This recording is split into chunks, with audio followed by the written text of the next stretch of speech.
लिखवा रही थी वहां पर, सारे ब्लड और क्लॉट्स सब मेरे हाथों में से चिपक रहे थे। मतलब इतनी बेरहमी से उसने मारा हुआ था। मेरी माँ 15 साल से पागल हो गई अपने आप को डिफेंड करते करते कि मेरा ऐसा कुछ नहीं है, कुछ नहीं। पर दिमाग का कीड़ा निकाला थोड़ी जा सकता, साइको साइको है।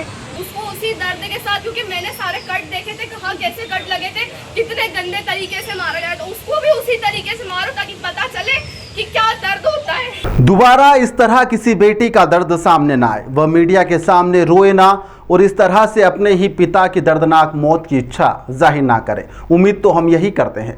यह बेटी अपने पिता को दर्दनाक मौत देते हुए खुद देखना चाहती है, एनकाउंटर नहीं चाहती। ऐसा कम ही होता है। एक बेटी अपने पिता की लंबी उम्र की कामना करती है और उसी के लिए वह दिन रात सोचती भी है कि उसके पिता लंबी उम्र में जिए। लेकिन यह जो बेटी है यह चाहती है कि इसके पिता को दर्दनाक मौत दी जाए, ऐसी मौत जिसे सुनकर हैवान भी कांप जाए। इस बेटी ने अपनी मां के शरीर पर कई घाव के निशान देखे हैं। इसके पिता ने ही इसकी मां का कत्ल किया और अब यही बेटी चाहती है कि उसे ऐसी मौत दी जाए जिसे सुनकर आप और हम सहर जाए। वह चाहती है कि जिस तरह से हमने हमारी मां का शव देखा, जिसे देखकर हम सब घबरा गए, वैसा ही दृश्य दोबारा देखने को मिले। लेकिन उस मां की लाश किस स्थिति में मिली थी, जब आप परिजनों के मुंह से सुनेंगे तो आप भी हैरान रह जाएंगे। गर्दन बिल्कुल अलग करी हुई और सारे घाव, और मैं जब उसको अल्टा पल्टी करके जब लिखवा रही थी वहां पर, सारे ब्लड और क्लॉट्स सब मेरे हाथों में से चिपक रहे थे। मतलब इतनी बेरहमी से उसने मारा हुआ था। तो ऐसे आदमी को, ऐसे राक्षस को तो बिल्कुल उसी तरह से सजा मिलनी चाहिए। ना उसका कोई एनकाउंटर होना चाहिए, ना उसे फांसी होनी चाहिए, क्योंकि ये मौत तो उसके लिए आसान मौत रहेगी। उसको जिस तरीके से उसने मेरी भतीजी को दर्द दिया है, वही दर्द उसे भी मिलना चाहिए। चेहरे पे काफी वार थे। चेहरे पे भी सर 4 दांत टूटे हुए थे, यहाँ से पूरा ऐसा जबड़ा फटा हुआ था। हम लोगों ने आखिरी टाइम पे, मेरे परिवार ने, मतलब मेरे मायके पक्ष ने उसका ढंग से चेहरा तक नहीं देखा है। सिर्फ मैंने थोड़ा सा, क्योंकि मुझे वहां से डॉक्टरों ने बोला था कि बेटा बस थोड़ा सा मुंह खोलना, और बोले ज्यादा उसके साथ डेड बॉडी के साथ घर जहां कभी बच्चों की हंसी गूंजती थी, आज वहां पर सिर्फ सन्नाटा पसरा हुआ है। मातम की चीखें गूंज रही है। एक माँ जिसने अपने बच्चों को पूरी जिंदगी खपा कर यहाँ पर पाला, आज वही माँ अपने ही घर के अंदर खून से लथपथ पड़ी थी। इस कत्ल का दर्दनाक हिस्सा वही है, यह हत्या नहीं है। यहाँ पर सालों से पल रहे शक, प्रताड़ना और हैवानियत की आखिरी इंतहा का अंजाम भी है। नमस्कार, मैं हेमंत मालवी और आप लोग देख रहे हैं द लपेटा। इंदौर के संयोगितागंज थाना क्षेत्र में शनिवार को एक दिल दहला देने वाली वारदात सामने आई। आज की कहानी किसी गैंगस्टर की कहानी नहीं है, किसी सुपारी किलर की भी कहानी नहीं है, ना ही यह एक हैवान की कहानी है, बल्कि यह उस शख्स की कहानी है जिस पर एक महिला ने सबसे ज़्यादा भरोसा किया था। कोई बाहर का व्यक्ति नहीं था, उसका ही पति था। यहाँ पर उसके ही पति ने, जिसने 7 फेरे लिए थे, जिंदगी भर साथ जीने और मरने की कस्में खाई थी, वादे किए थे। लेकिन इस कहानी में सबसे ज़्यादा दिल को हिला देने वाली बात यही है कि वही हत्यारा निकला।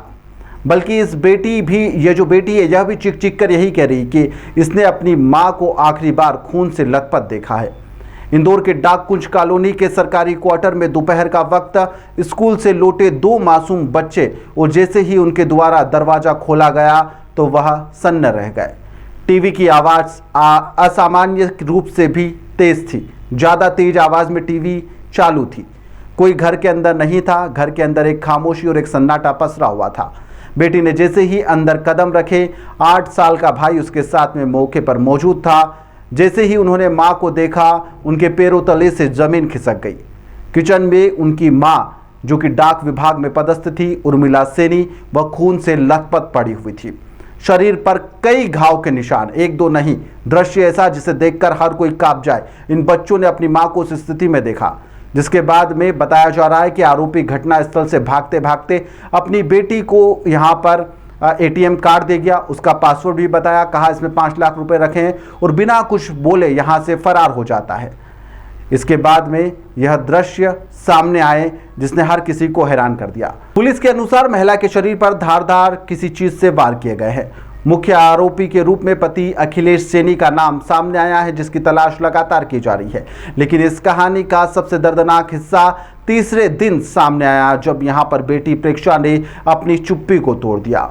उसकी आवाज में सिर्फ आंसू नहीं थे, एक गुस्सा था, टूटा हुआ एक भरोसा था और मां को खो देने का एक ऐसा दर्द जिसे वह शब्दों में बांध नहीं पा रही थी। उसके लिए वह बांधना मुश्किल हो रहा था। प्रेक्षा ने यहाँ पर कहा कि जिसने मेरी माँ को तड़पा तड़पा कर मारा है उसे भी वह दर्द महसूस होना चाहिए। उसे फांसी बिल्कुल ना हो, उसे एनकाउंटर भी ना किया जाए, उसे पकड़ा जाए, उसकी आखिरी सांस तक उसकी अपनी जो उसने करतूत करी है उसकी सजा उसे महसूस होना चाहिए। ये किसी फिल्म का संवाद नहीं है, यह उस बेटी की आवाज़ है जिसने अपनी आंखों के सामने अपनी पूरी दुनिया को उजड़ते हुए देखा है। परिवार का यहाँ पर आरोप है कि शादी के बाद से ही उर्मिला लगातार मानसिक रूप से प्रताड़ित रहती थी। शारीरिक प्रताड़ना वह लगातार झेल भी रही थी। पति उसके साथ में मारपीट भी करता था।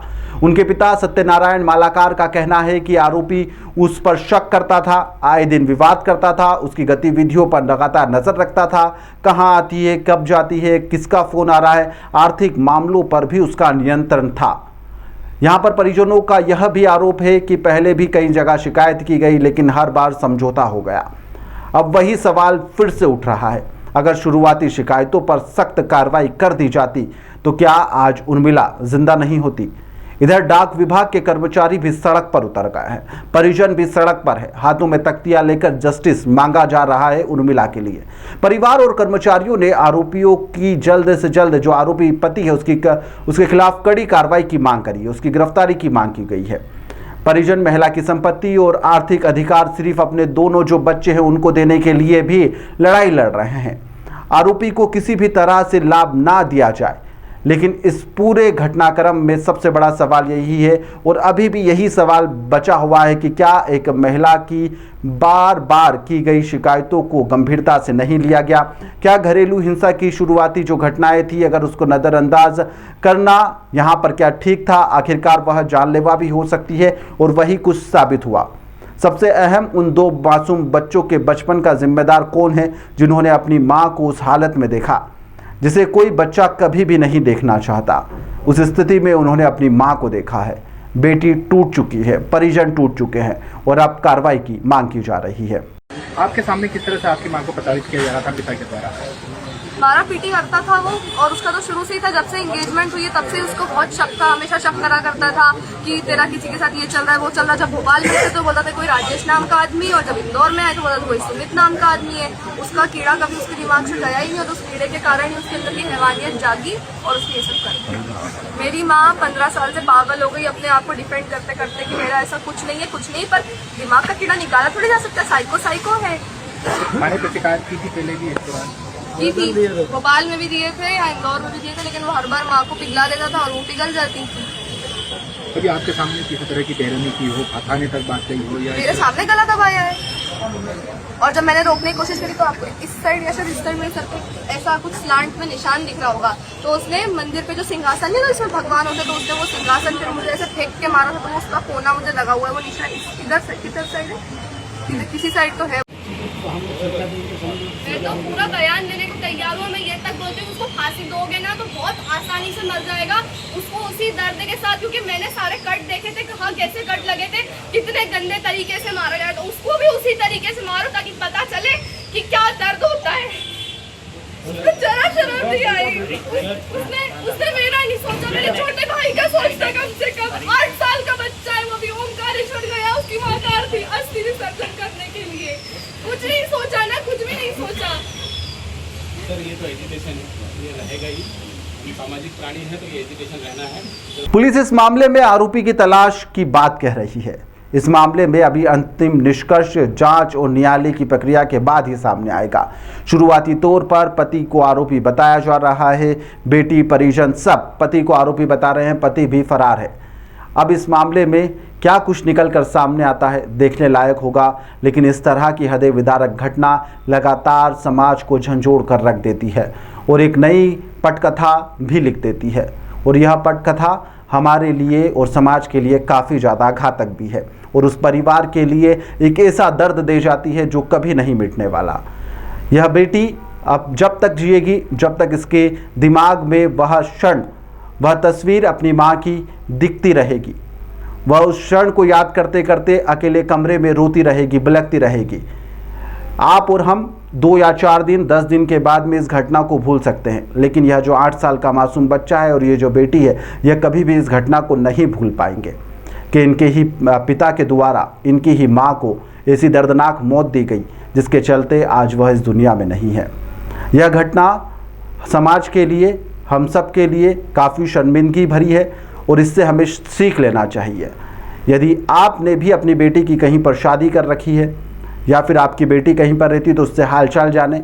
यदि वह भी प्रताड़ित है तो इसको लेकर आपको एक्शन लेना चाहिए, ना कि उस मामले को दबाने में लग जाए, क्योंकि इस तरह की घटना कहीं पर भी किसी भी स्थिति और परिस्थिति में हो सकती है। ऐसे में समय रहते आप स्थिति परिस्थिति को भांपते हुए कोई कदम उठा लें। अगर आप लेट होंगे तो इस तरह का घटनाक्रम सामने आ सकता है। फिलहाल के लिए इस खबर में इतना ही। आप लोग देखते रहिए द लपेटा।